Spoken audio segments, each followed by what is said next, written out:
Okay, so let's start. So good morning, everyone. Welcome to the first talk of the morning session. And I'm very happy to introduce the speaker, Taige Wang from UC Berkeley. And he's also moving to Harvard. And today he will talk about melting fractional quantum Hall states. Let's welcome.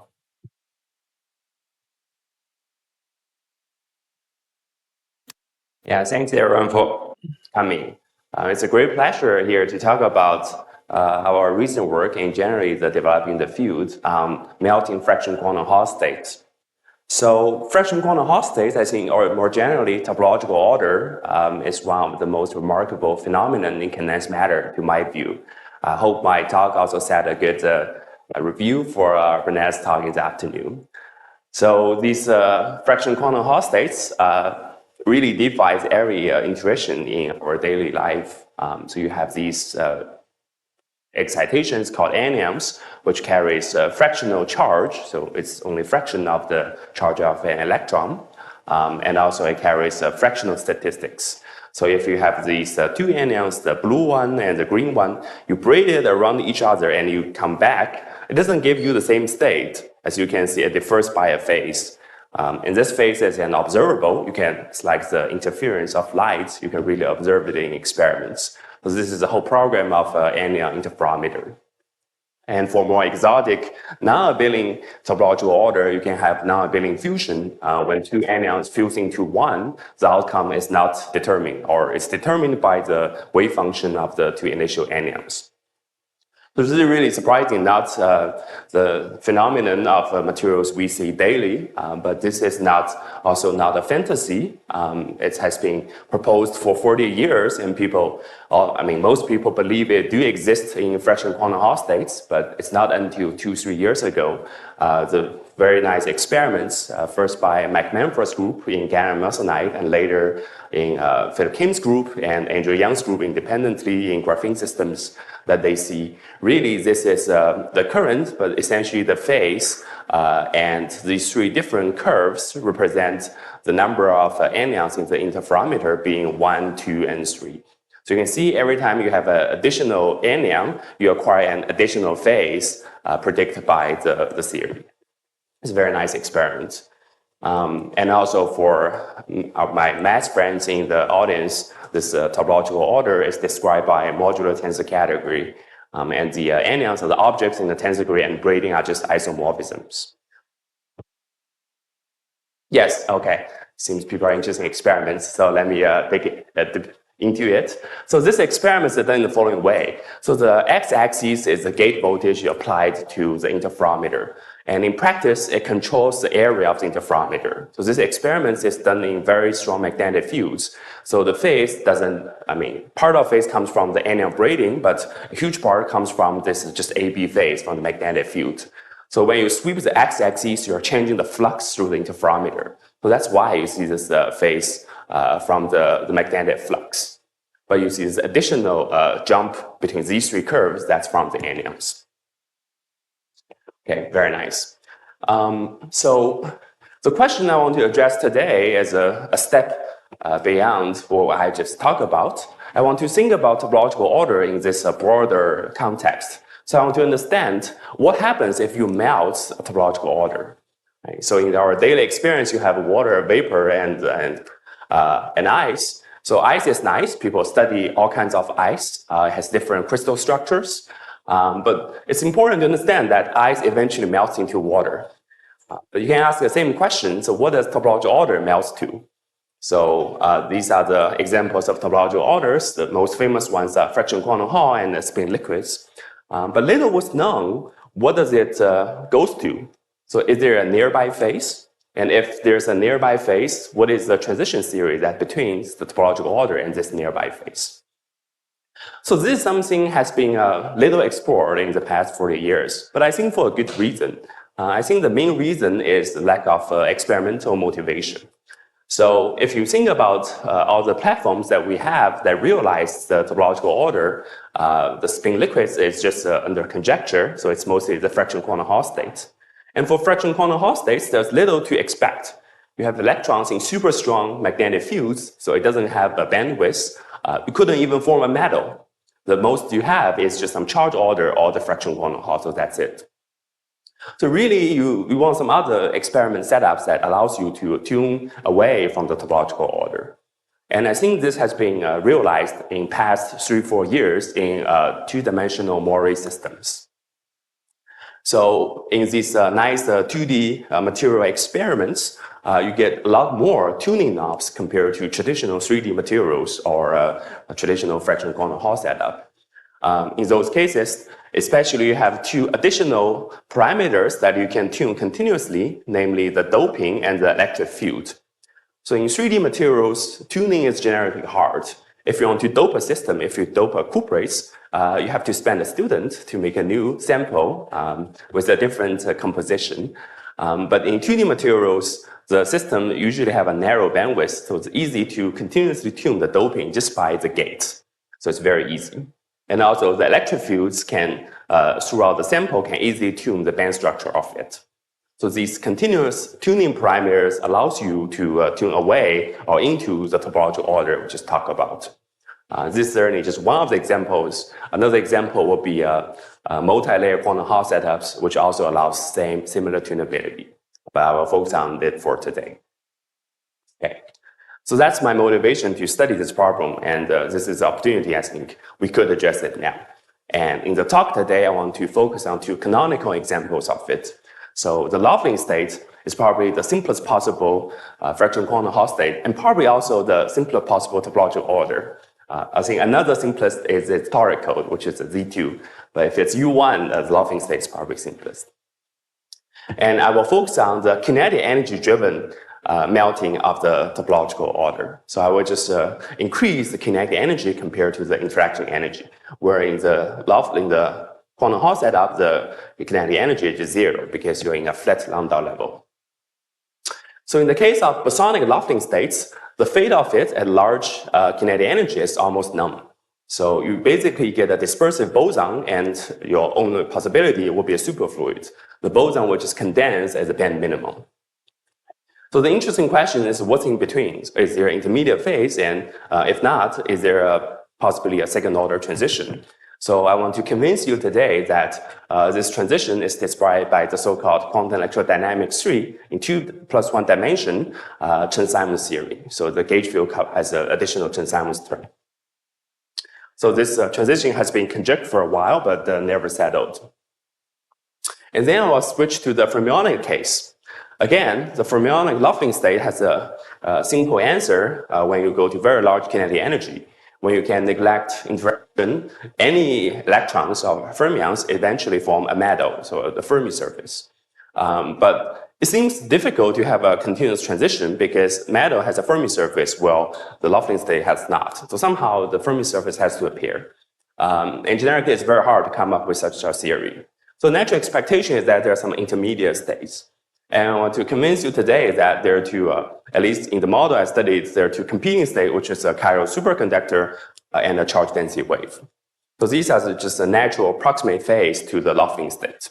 And remarkably, we'll see later, even in the absence of attraction, you will form a superconductor because really you want it just close to the Laughlin state.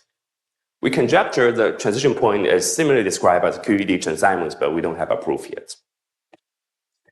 So let me get started and first talk about the first case, the melting of the bosonic Laughlin state.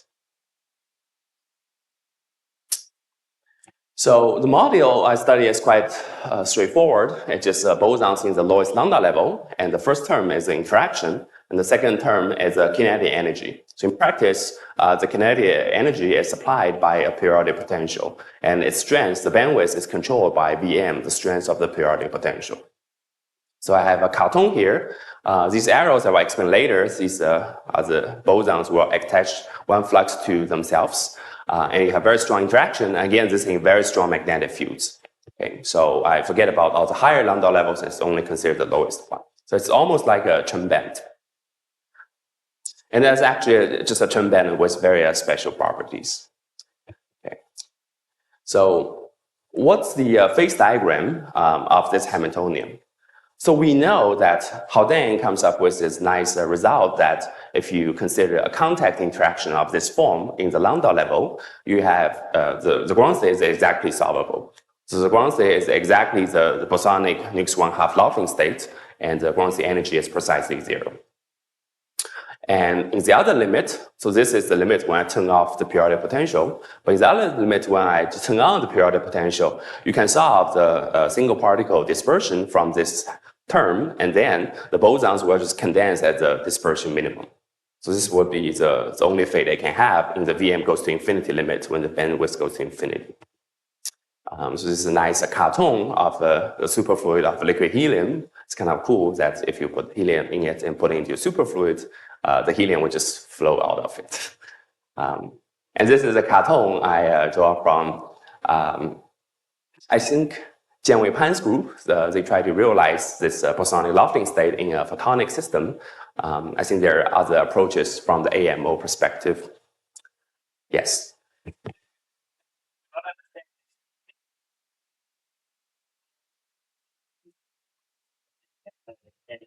That's right. Yes. Sorry, I wasn't being clear enough. I think this whole point of this periodic potential is give you a kinetic energy. So this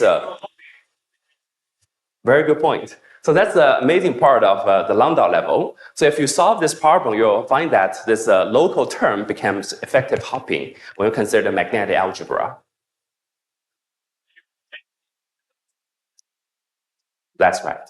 Yeah. So here I'm writing the raw Hamiltonian. This rho are just an unprojected density operator. And eventually, to solve it, I project everything to the lowest lambda level. Yes. So the interesting question is, for my math friends, this is just U1 level to the Semyon category. But the interesting question is, what happens in between? This is the part that you don't have much analytical control, because in two sides you can do perturbation, but here what do? You do numerics. So in practice, we did density matrix renormalization group calculation, just putting the setup on an infinite long cylinder. So it's infinite in one direction, but finite in the other direction. For my numerics friends, we can do up to 12 flag setup. So let's can have 12 unit cells around the y direction. And then we just use DMRG to solve for the ground state. Okay. So it's nice that we do see two phases. So for small VM, so small periodic potential, we find the Laughlin phase. This is identified by looking at the entanglement spectrum, which tells you the chiral edge CFT spectrum. This 1, 1, 2, 3, 5 counting is just a characteristic of the Laughlin phase. And for the superfluid side, we look at the boson-boson correlation function. It gives you this nice algebraic order. So this parallel decay, this is a log-log scale. So you do have two sides, where the Laughlin sides, this boson-boson correlation function decays exponentially. So you do have these two nice sides. One is Laughlin state, the other is superfluid. And then if you look at the correlation length, which is the blue curve here, so it just diverges as a critical point, because superfluid is essentially a gapless phase. So it's different from transition between two gap phase, where the correlation length peaks as a transition. But here, correlation just diverges and it remains infinite in the superfluid phase. But as I will explain later, there's another nice probe of this transition, which is the correlation length of the low energy operators, which indeed peaks at the transition. I will try to explain later. So just from this plot, it seems that you have a nice single continuous transition. You didn't see any jumps, which indicates first order transition, and you also don't see an intermediate phase. So there has been a couple of numerical studies on this problem, mostly in a lattice hopping model, and most of them observed a first order transition. I just want to clarify here that the first order transition is always allowed. If you talk about transition between two phases, it can always be first order. But this model nicely realized second order transition. Cool. Now the next question is, what is the nature of the transition? That's probably what most theorists care about. There's a nice proposal on what this could happen first by Mason and John 10 years back. So the idea is that to describe the bosons in the lambda level, you usually consider the so-called composite fermion picture. You essentially spread one flux quanta to the boson, and then its statistics becomes fermionic. So if you follow Jan's construction, you put this composite fermion into a Chen number 1 band or integer quantum Hall band, you get a so-called Laughlin state. And more generally, if you put into sequence 2, 3, 4, you get the full Jan sequence, but it will be at a different filling factor. But it would be interesting to see at precisely this filling factor, instead of a positive Chen number for the composite fermion, what do you get? It turns out if the Chen number of the composite fermion is 0, you get a charge density wave. And if the Chen number is -1, it gives you superfluid.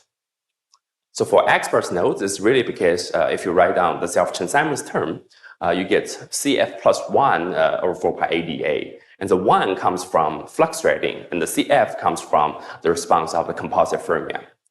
So if CF is 2, if CF is 1, this S to 2, you get the familiar U1 level 2. But if CF equals to -1, this cancels, and you don't have a self-Chen-Simons term, the theory becomes gapless. And then if you work out the full action, it gives you a superfluid action. So I think this is a pretty cool formalism that allows you to unify the Laughlin state and the superfluid. Mason back in 2014 was concerned about this construction because it seems to suggest you cannot have a direct transition from Laughlin state to superfluid. There seems to be an inevitable charge density wave intermediate phase. But later we figured out that this charge density wave phase inevitably breaks the magnetic translation symmetry. So if you generically consider a model that has the magnetic translation symmetry for 2 pi flux per unit cell, generically this state is not allowed unless you have spontaneous symmetry translation breaking. So this certainly depends on the flux per unit cell. Okay. So now with this picture in mind, I was ready to introduce you the critical theory. The critical theory will be a QED Chen-Simons theory. So it's a quantum electrodynamics in 2 plus 1D, but you have an additional Chen-Simons term. I think it's pretty cool in many aspects. First of all, our universe is sort of described by QED. It's nice to see the same thing describing the topological order transitions. But also, it's pretty cool when you think about it because I'm talking about a totally bosonic system. I'm talking about bosonic Laughlin state to a bosonic superfluid. But surprisingly, the critical theory is a fermionic CFT. So its action looks the following form. So you have this composite fermions, which is talked about. It has a direct dispersion, and you have this internal gauge field that couples to the composite fermion. But you also have this additional Chen-Simons term you didn't see in the action of our universe. So the Chen number changing of the composite fermion is implemented by the sign changing of the Dirac fermions. So if Mi changes sign, your Chen number changes by 1. But here we want the Chen number to change by 2 at the same time. So I have a 2 component of it. So each F is a 2 component fermion, Dirac fermion, and I have 2 of them. Yes.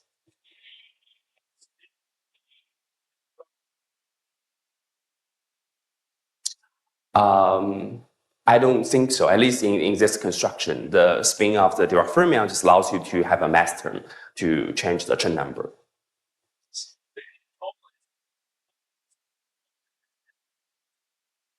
That's right. That's right. Just for experts, so this magnetic translation symmetry will rotate. We'll see a manifestation of that. Magnetic translation will map F1 to F2, so you also inevitably need 2 of them without breaking translation. So these are some notations for people not familiar with the notation. So this ADA, the self-Chen-Simons term, you can really write it out in terms of the antisymmetric tensor, and the slash just means you times a gamma matrix. Here, the gamma is nothing but the sigma, and the A is the internal gauge field. Okay? So it's not the electromagnetic field of our universe, but an additional magnetic field you introduce to describe the theory. So the big A is the electromagnetic field of our universe, but the little a is really this internal one that we introduced.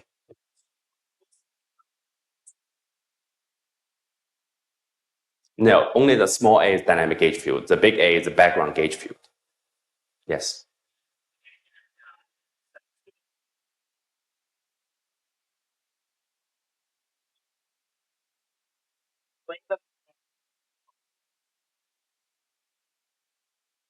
periodic potential, but still wasn't there before. And is this immediately of medium which you via some other economic information how that play? Yeah, that's a very good point. So essentially, there are two ways to say this. I don't think there's a derivation, or at least there's not a proof. But one derivation will be you down this part-time theory. Maybe I will introduce a bit at the end on the lattice. And then you consider explicitly the mean field that we consider here. And eventually you get just a pi flux Hopper model for the composite fermions. And that naturally gives rise to just the two Dirac cones. Because it's pi flux per unit cell, so you have 2 Dirac cones per magnetic unit cell and 4 in the original unit cell. So you can do this on the lattice. But instead of believing that's a parton or mean field construction, I will just convince you numerically that this is the case. Okay, so that's the approach I'm going to take for today's talk. So how to convince you this is really the action that describes a critical point? So I find 2 characteristics which I think are fairly convincing.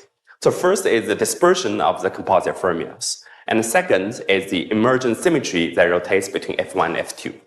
So let me just show it. So again, this is an action we have been looking at, and the composite fermion has direct dispersion. And very nicely in numerics, we have this little trick to extract the dispersion of the composite fermion. Okay, so if you look at these curves, these are just the dispersion. I will explain how I obtained it. But these different curves are the distance from the critical point. So the critical point is that Vm equals to 0.07.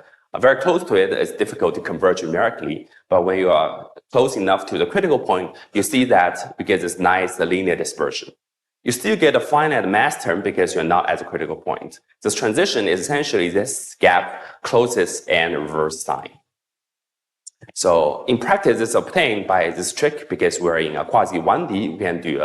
We can twist the boundary condition to sweep the momentum continuously, and a gap or the dispersion can be obtained by looking at inverse correlation length, which gives you the proportional to the many-body gap. But eventually, you can really interpret these curves as a dispersion of the composite fermion. And this gap is it goes to 0 at the critical point and the reverse side. But this trick only works for the Loughlin side, so I can now show you on the superfluid side. So this is the first evidence. And the second evidence I want to show you is the emergent SO3 symmetry that rotates between F1 and F2. So at low energy, there seems to be an emergent symmetry. And you could ask, what's the gauge invariant objects at low energy? And apparently, these composite fermions themselves are not, because they couple to this dynamic gauge field, and you can arbitrarily thread flux of the dynamic gauge fields, which shifts these composite fermion Dirac points. By low energy, you can show that the gauge invariant objects are the charge density wave objects. So these charge density wave operators are really just the fermion bilinears, and then they have a definitive momentum if you derive it. And in the numerics, we can look at a momentum resolved correlation length. And precisely at the momentums you expect, you see 3 very gapless points at the transition. And their correlation lengths are identical and diverges with the same exponent. I think this is a very non-trivial check of this critical theory. You could ask, is the critical theory some type of XY transition or XY star? But that cannot be, because on either the Loughlin side or the superfluid side, you don't have any tendencies to charge density wave.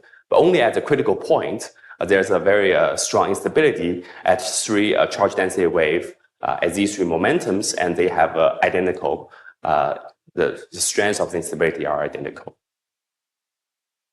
And as you can see, these are also not related by the lattice point group symmetries, because we don't have C4 in the first place, it's on a cylinder, and also you cannot do a rotation from X to M.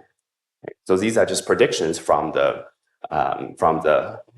QED Chen-Simons theory we write down. So here I hope these 2 evidence convince you that the critical point is indeed described by QED Chen-Simons. It's very hard to come up with a different interpretation. So that's the conclusion I will present for the first part. But I think it will be also, it will be nice to talk about other possibilities. So what are the other nearby or approximate phases to the Laughlin state, and what's the transition theory? Well, you can always just have a U1 breaking transition. For example, you can condense the bosons in the Laughlin states, but the bosons, commute nicely with the semyon in the Laughlin state, so you will be a hidden topological order on the right-hand side. The semyons remain deconfined. So in the example we talk about, you have U1 breaking confinement happening at the same time, but also it could that you only have a U1 breaking by some other tuning parameters. You can also have, I recently learned this from Zhen Zhou, Ying Chen, and Chong Wang, that you could have a Higgs Chern-Simons transition. You can only have confinement, but not U1 breaking. But you need a slightly more complicated setup to avoid the filling anomaly. And finally, I want just to point out another possibility. So more generally, if you consider bilayer fraction quantum Hall states from 1/3 to 2/3, it's really a fraction quantum Hall state of similar nature. You can have an XY star in that case into an exciton superfluid. So in those cases, XY star it's possible because the fractional excitons in the bilayer fraction quantum Hall really, and it doesn't break trivially with the rest of the anyons. So if you condense the fractional exciton, it simultaneously confines the rest of the anyons and gives you a confined theory on the right-hand side. But that possibility is just not there for the setup we consider, but because you don't have such a boson. So I hope this gives you a more complete picture of generically what could happen when you melt a Laughlin state or a Laughlin-like state.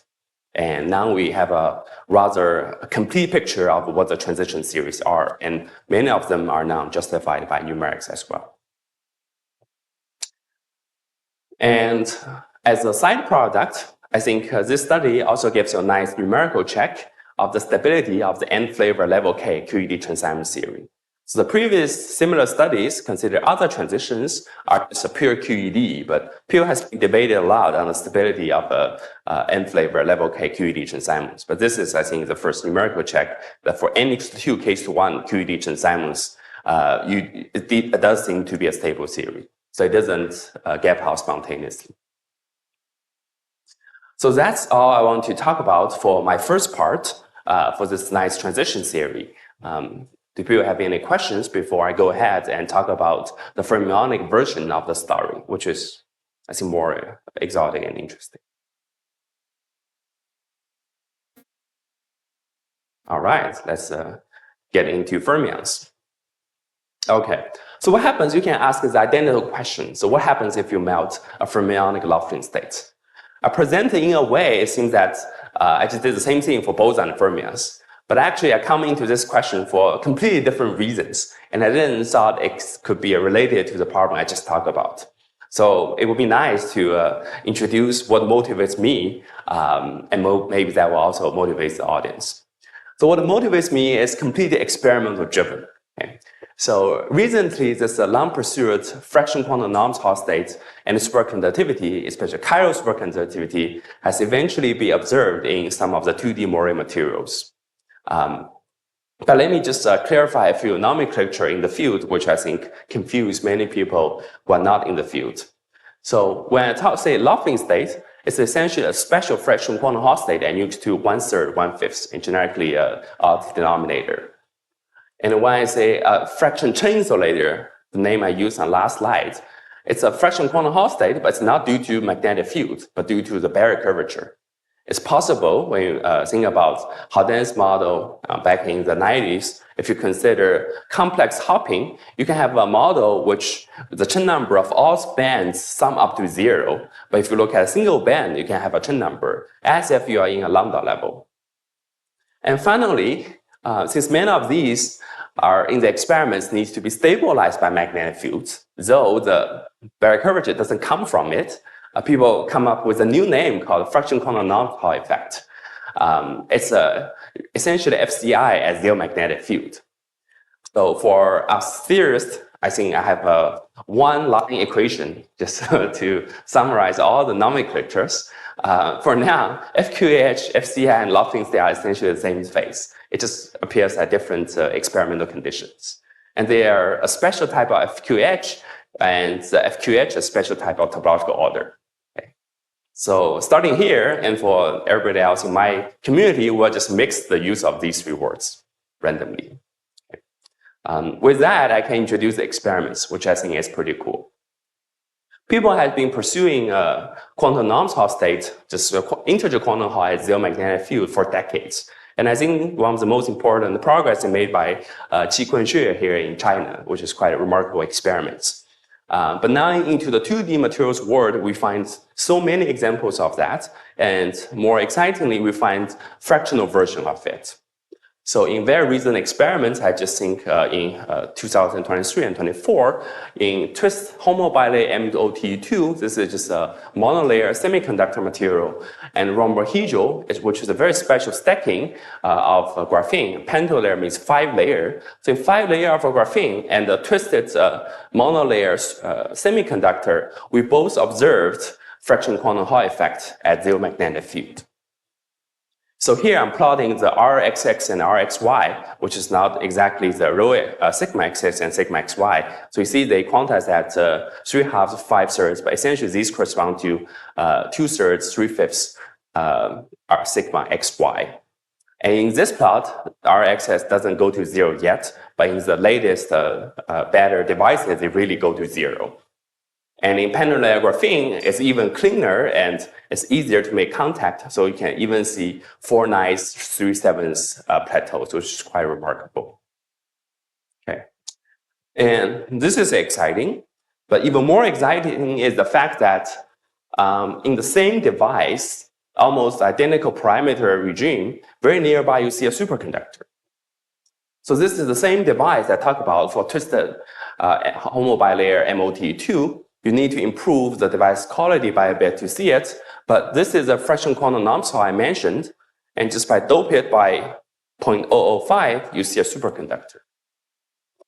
Similar things happens in rhombohedral pentalayer graphene. So the fraction chain isolator I just showed requires a more potential to put HBN on the bottom side. But if you remove it, the identical parameter regime gives you a superconductor. So this makes me believe somehow that these superconductors has to do something with the fractional quantum number. Okay. So that's my motivation to enter this problem. And they're also special in the sense that they both appear to be spin polarized. I think these are the very first examples of a spin polarized superconductor. But if you think in the fractional quantum number perspective, it's not surprising because the fractional quantum number has to be spin polarized in the first place. With the nearby phase, the better be spin polarized.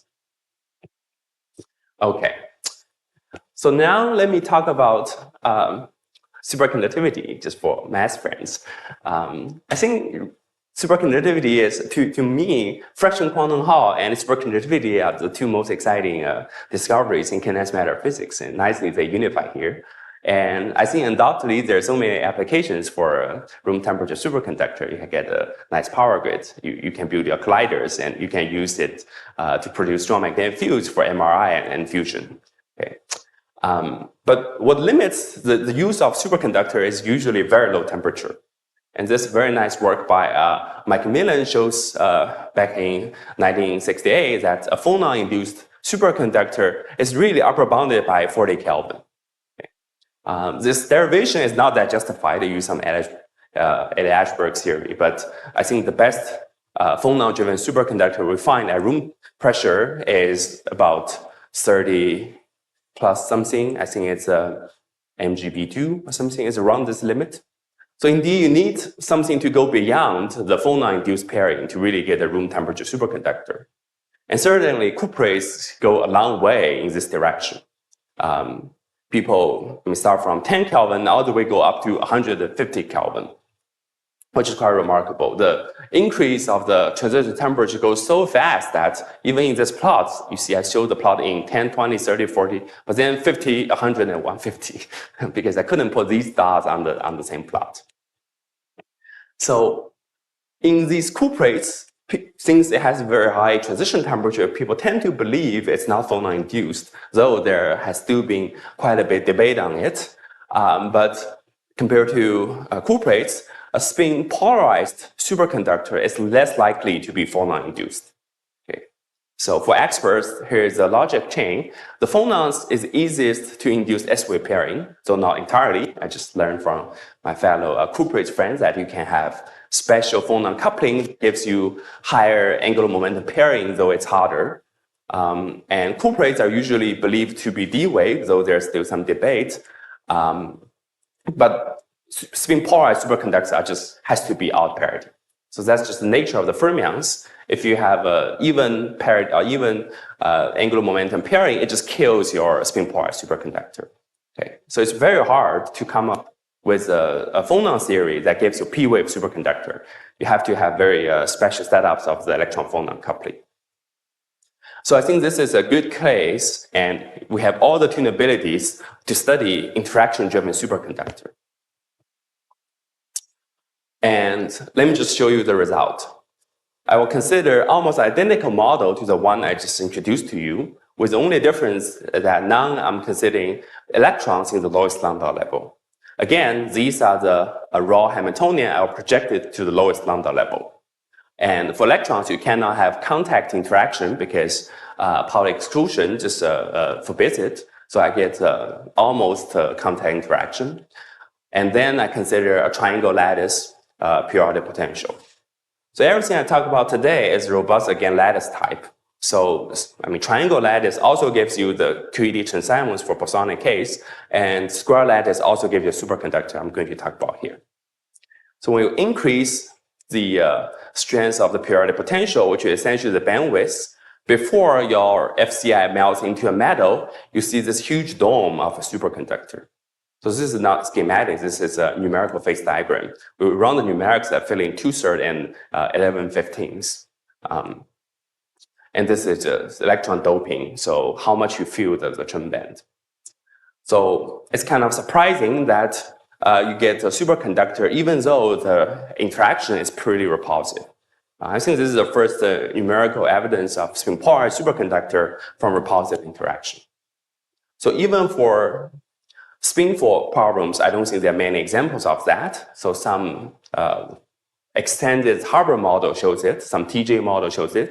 We have a few examples, but not a lot. Okay, but I want to convince you, at least from numerics, there seems to be a very strong superconductor, at least from DMRG, a quasi-1D point of view. So in quasi-1D, a superconductor is really characterized by the so-called loser-Emery liquid. And there are a few gold standard people in the community has been used mostly for Haber models to explain cuprates. So people look at the long-range pair correlation function. So this is a Cooper pair field. So this delta is just the case algebraically. And when you increase the bond dimension, this trend goes longer and longer. It's almost over 2 decades. And then if you look at the single electrons, so the correlation length for the single electron, it saturates with bond dimension, meaning it's gapped. But the Cooper pair just goes algebraically, meaning it's gapless. And then you can check the Lagrange parameter. You need to go below 1 to establish a superconductor instead of a charge density wave. And as you can see, even at LY5A, there's a dip below 1. And if you go to larger system size, it goes down.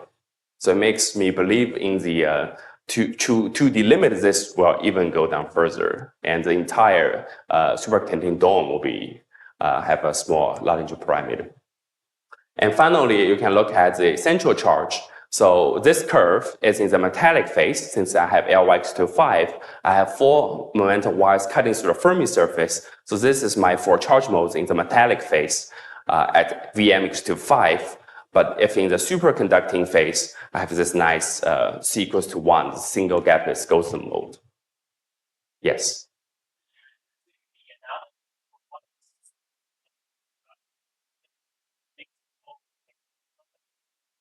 Oh, it's really because DMRG is most useful for 1D. So essentially, I'm considering a similar setup as a Haber model people consider. You can call this a 7-lag problem. So essentially, I'm not doing a 2-dimensional numerics, but a 1D. So this is 7 unit cells times infinity. Exactly.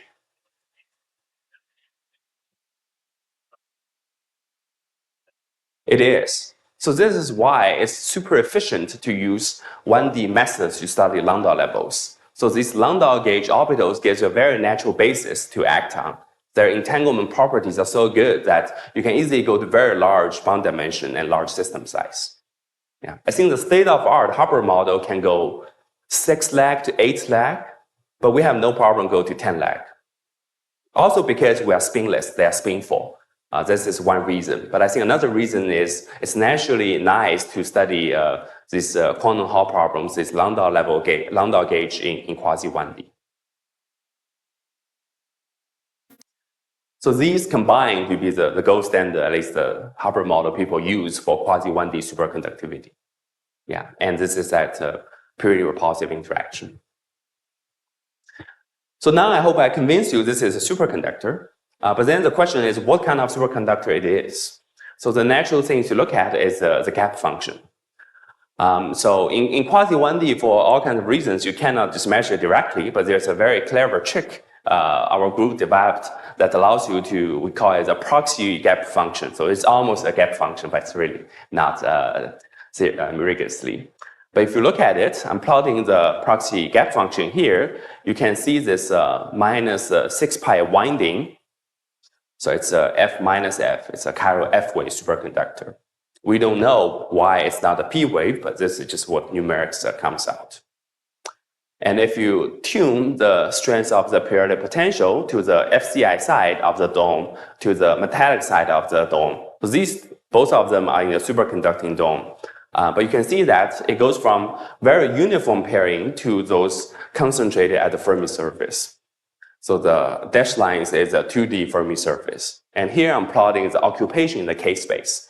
So you can also see that when the bandwidth is small, you get a rather smooth Fermi surface. But here you get a fairly sharp Fermi surface. And this is where the gap function really peaks at the Fermi surface. So there seems to be a nice BEC to BCS crossover.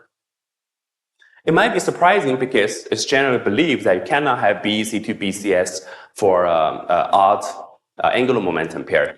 Because in that case, in the BEC, your Chen number better be 0, but in BCS, you get a finite Chen number. I will explain on the next page. But I want to emphasize that we are in anti-periodic boundary conditions, so we missed a gamma point, so we didn't see that transition. So it just it seems to be a continuous transition, continuous crossover. Sorry. As I said, one reason people are so interested in chiral superconductor because it naturally gives you a topological superconductor. So as long as it's P wave, spinless, and not nodal, you almost certainly guarantee to get a topological superconductor. So in our case, the BDG Chen number of the system is given by 2C. This is the Chen number of the parent band plus L, which is angular momentum. So here, L equals to -3. So this in total gives you BDG Chen number -1, which corresponds to clockwise Majorana edge mode.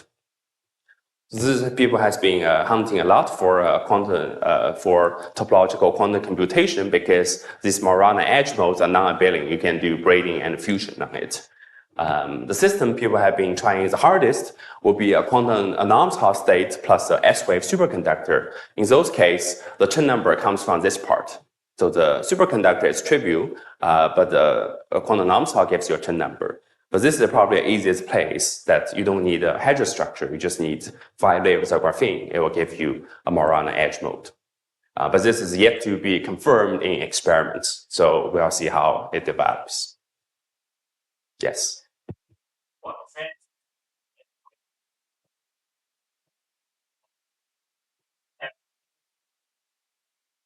Yes. So it has 3 Majorana modes, but 2 of them are canceled by the Chen number. Yes.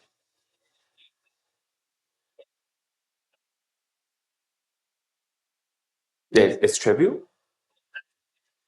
Oh, sorry, then I said it wrong. Sorry about that. No, the F-wave superconductor carries 3 Majorana edge modes, and the Chen band carries 2 Majorana edge modes in the opposite direction, and they hybridize. And there's a remaining single Majorana edge mode. Yes, sorry about that. Okay, cool. So there's also a state that very closely competes with a superconductor, at least within our modeling. So it's a root-3 by root-3 charge density wave.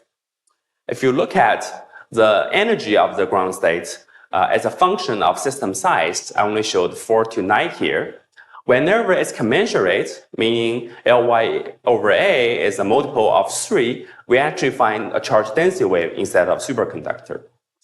So if you look at the energy splitting of the two, it's 0.0005. So this is essentially a degenerate from a numerical standard because we don't have a resolution at this scale. And the ordering from this numeric seems be changing depending on where you are in the dome. So on the metallic side, it seems to be the circles are the charge density waves, seem to be slightly higher energy than the superconductor nearby, but it's the opposite when you're close to the FCI side. But in both cases, this is 0.0005, and I don't want to claim any resolution at that scale. And it is a root-3 by root-3 charge density wave if you plot the occupation in real space. So we are originally in a triangle lattice system. So these yellow right dots are the original lattice. Okay, so the dots are the electrons. But now I'm at 2/3 filling, so I'm having this large holes per root-3 by root-3 here. And it's also very interesting that it's not surprising, but it's nice to see that it has a quantized Hall conductance E square over H. So it's not a trivial charge density wave, but it's a charge density wave with unit Hall conductance. And it precisely mirrors the re-entering interquantum Hall state observing experiments. So in both the MOT2 experiment and the graphene experiments, probably let me just show you one of them. If we look at this phase diagram, the x-axis is doping, the y-axis is a vertical electric field. So this part here is our nice FCI, the fractional quantum Hall state.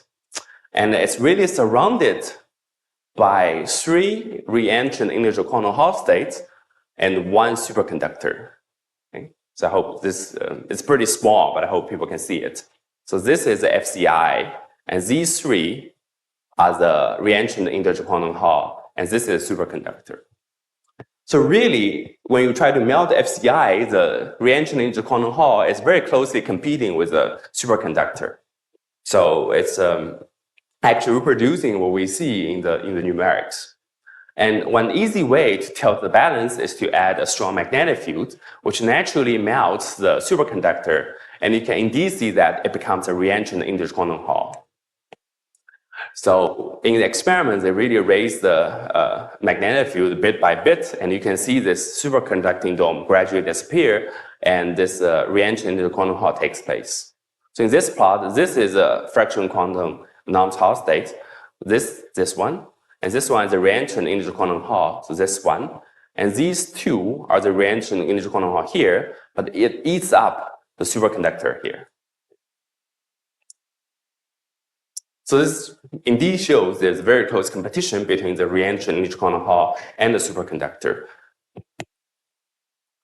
So now we have a more comprehensive picture of what's happening here. So by tuning either the doping, remove Moray potential on the graphene side, or doping electric field on the MOT2 side, it will melt the FCI into 2 very closely competing states before it gets to a metal.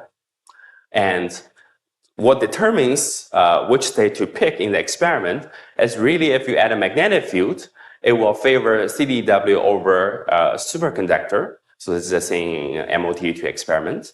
But if you want to go the opposite way around, you want to relax the commensuration condition. For example, in MOT2, by doping, you don't have this perfect commensuration, the root-3 by root-3 commensuration. And for graphene, you can remove the Moray potential. Then you also lose commensuration. So this will tilt the balance toward the superconductor. And these are all nice predictions of the study and seems to be consistent with the experiment.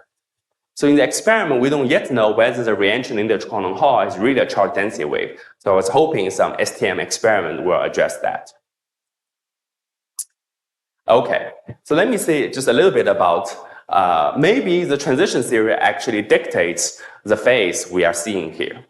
So you can generalize the composite fermion construction I had previously by this parton construction, where you can see that the B fractionized into C and F. If C forms an integer quantum Hall, F is a composite fermion. And here, if we do C equals to BF and makes B into a bosonic integer quantum Hall, we don't have a nice fluctuating picture, but now let's look at this F, this composite fermion. Again, FCF equals to 1 equals to FCI, and very nicely, FC equals to -2, it gives a superconductor because it cancels the self-transimus term from the bosonic integer quantum Hall state.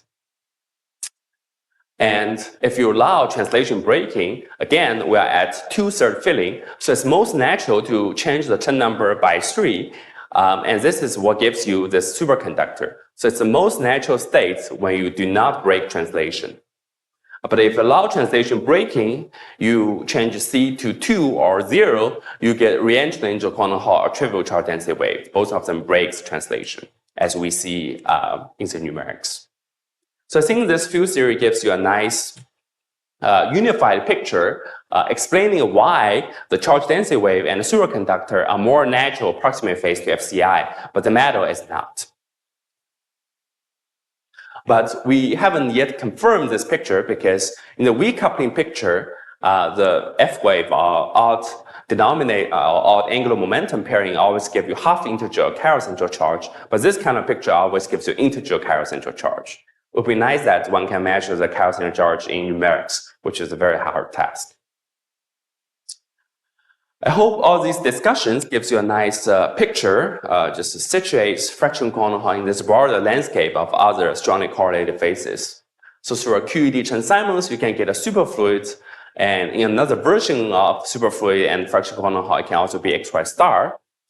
Recently with Yahui, we discovered this can also transition to SF star through a XY star transition, meaning it's a superfluid coexist with topological order. With a Higgs Chen-Simons, you can get into a multi-insulator. And with a QED Chen-Simons, you get to a superconductor. That's the fermion case we just looked at. And a similar theory can give you a charge density wave or re-entry integer quantum Hall. And eventually, they will go into a metal through a symmetry breaking transition. So this nicely situates the superfluid mod superconductor charge density wave as approximate phases to the fractional quantum Hall states, but the metal is not. At least it's very hard to make such a transition. So this is confirmed both from the experiment perspective, the numerics perspective, and also field theory perspective. Okay.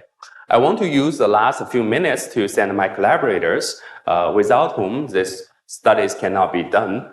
So for the bosonic systems, I mostly with Sento and Xueyang. Certainly always, most of it is with Mike, my advisor. For the superconducting problems, we have this group with Yahui at JHU and Zhihuan at Berkeley. Also with Yahui, we study all these SF star type of transitions, this bilayer and trilayer setup. And with Ashwin and his postdoc Zhao Yu and also JHU at Berkeley, we studied this bilayer setup with superfluid. So I hope I want to stop here and stay on this page for questions. I hope you enjoy this transition theory that I answered, but also the nice superconductor from pure repulsion that we discovered. Thank you very much.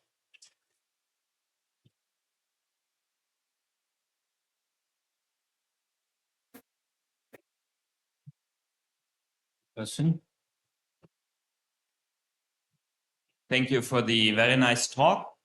So if I understood correctly, you considered a model interaction, which is pretty local. Do you have any thoughts on what might happen for Coulomb interaction? Very good.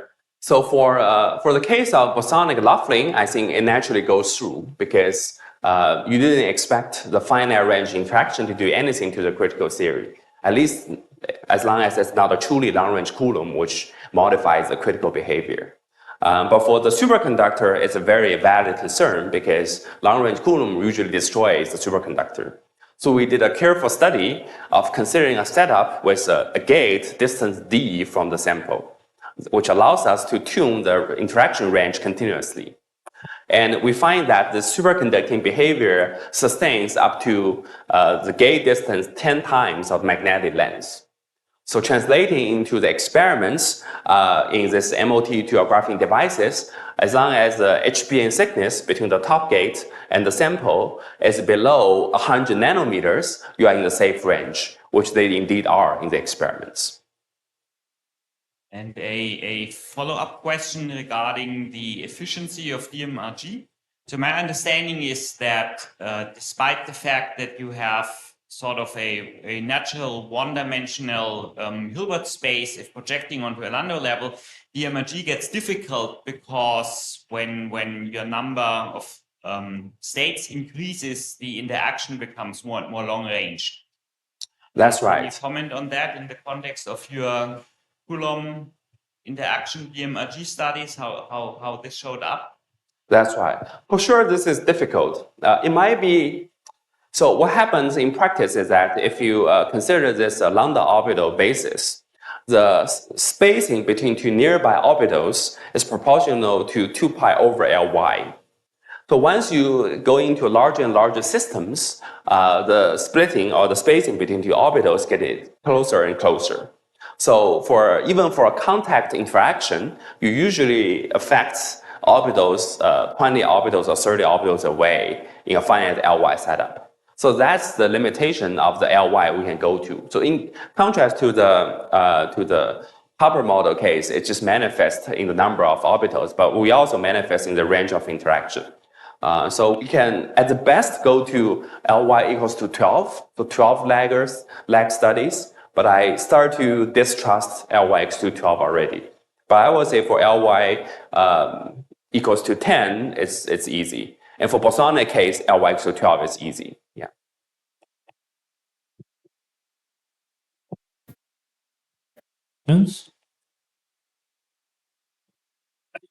Yes, at the beginning of your talk, you mentioned that when you gain the phase during the fusion, this situation is described by a braided tensor, modular braided tensor category. My question is about the isomorphism classes of objects of this category. It has objects, right? Yeah. So their number, is it finite? Oh, you mean the category? Yes. The category is certainly finite. Yes. The objects are the anyons in the category. And for all the topological orders we consider has finite types of anyons. Okay. How many? I mean, how many objects? Yeah, very good. So in the bosonic Laughlin case, it's considered the simplest possible category. It's actually one object, which is, it also has identity. So other than identity, it has a single anyon, a single object, which is the semyon. Okay. For the fermionic version, you have 3 of them, the identity, the E over 3 anyon, and the 2 E over 3 anyon. Okay.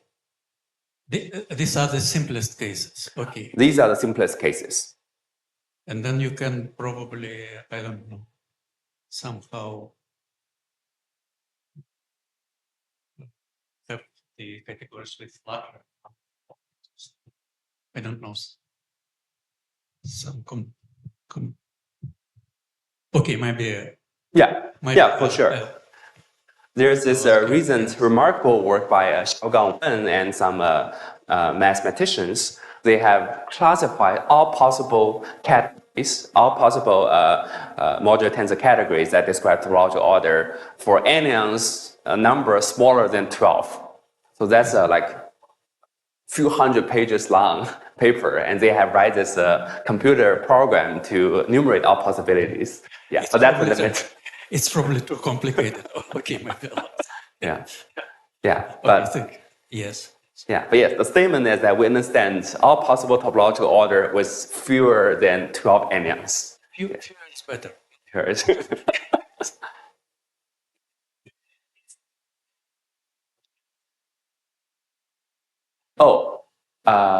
that's a good point. Yeah, they allow non-abelian cases. Yes, so both abelian and non-abelian. Just as long as total number of anyons is smaller than 12. I think I should double check. Yes. Oh, for this one, it's all abelian. Sorry. So I try to discuss the simplest possible with only one anion and a beryllium. Yeah. And taking from it, we can start to understand. I think there start to have theoretical proposals. What if you have to melt a non-abelian topological order for the far-field state? We start to have some nice results, and apparently that also gives you a superconductor. If you melt the so-called far-field topological order, which is a non-abelian Ising category, it's not pure Ising, it's Ising times U1 level 16. And if you melt it, it gives you a superconductor.